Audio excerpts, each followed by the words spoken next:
కూర్చుని పట్టుకున్న వేలాది చెక్కవారు వర్ధిల్లాలి. కూర్చుని పట్టుకున్న వేలాది చెక్కవారు వర్ధిల్లాలి. కూర్చుని పట్టుకున్న వేలాది చెక్కవారు వర్ధిల్లాలి. కూర్చుని పట్టుకున్న వేలాది చెక్కవారు వర్ధిల్లాలి. చెగువరి, నేను చెప్పాను కదా, అదిగో ఆవిడ సావిత్రి గారు, వాళ్ళ చెల్లెలు జానకి. ఎంత దూరం వచ్చారా? రాకుండా ఎలా ఉంటారు? ఆవిడ మీకు వీరాభిమాని కదా. కూర్చుని పట్టుకున్న వేలాది చెక్కవారు వర్ధిల్లాలి.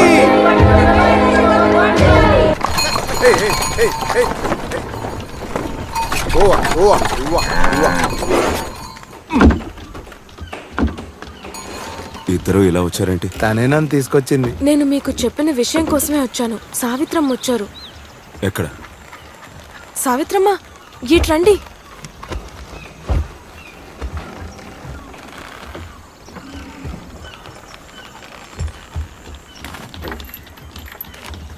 ఎవరైనా ఆవిడ్ని చూస్తారేమోనని చాలా భయపడుతున్నారు. చూస్తే ఏమవుతుందో మీకు తెలుసు కదా. ఇక్కడ ఎవరికి భయపడక్కర్లేదు, అందరూ మన వాళ్ళే.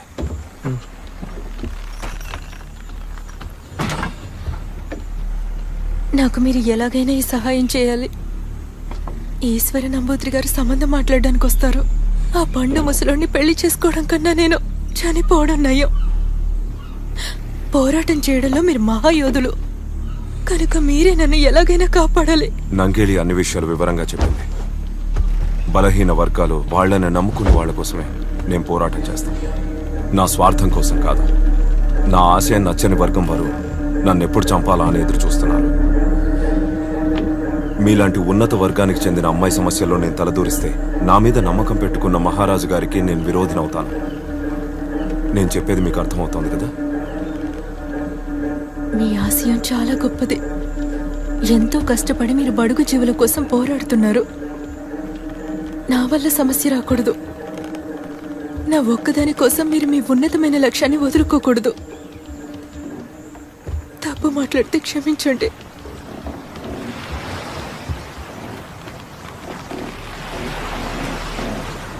చివరిగా మీరైనా సహాయం చేస్తారేమోనని సావిత్రమ్మ నమ్మకంతో వచ్చారు. నా ఉద్దేశం ఏంటో ఆవిడికి అర్థమైందనే అనుకుంటున్నాను. బలహీన వర్గాల హక్కుల కోసం పోరాడుతున్న నాలాంటి వాళ్ళకి అదొక్కటి మాత్రమే లక్ష్యంగా ఉండాలి. నీలి, పద.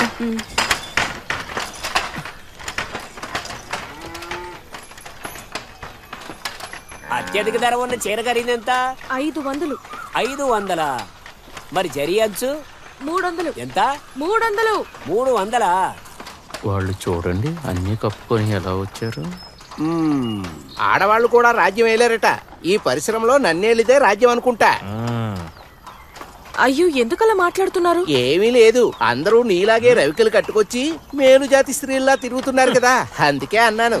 అంతగా పిచ్చెక్కి తట్టుకోలేకపోతుంటే మీ ఇంట్లో ఆడవాళ్ళని మీ పక్కనే పెట్టుకోవచ్చు కదా. ఎప్పుడు కావాలంటే అప్పుడు చూసుకోవచ్చు. చాలే, నోరు మూసుకో. ఇలాంటి వయసుకు మించిన కోరికల వల్లే రాజుగారి సలహాదారుడు ఈశ్వర నంబూద్రి గారు పైకి వెళ్ళిపోయారు. ఈశ్వర నంబూద్రి గారి మరణం ఇప్పటికీ నమ్మలేకపోతున్నారు. 99 ఏళ్ల వయసు, 24వ పెళ్లి. మహర్జాతకుడు. ఏమంటావు? మరి ఏమనుకున్నావు? కోపం వచ్చినట్టుంది. నీలి, నేను గుడిసెకి వెళ్తున్నాను.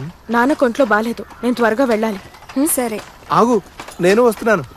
రేయ్, నువ్వు తన వెనకే వెళ్ళకు. సైనికులు నిన్ను వెతుక్కుంటూ వస్తారు. ఆయన ఊరికే అలా నన్ను భయపెట్టకండి అయ్యా.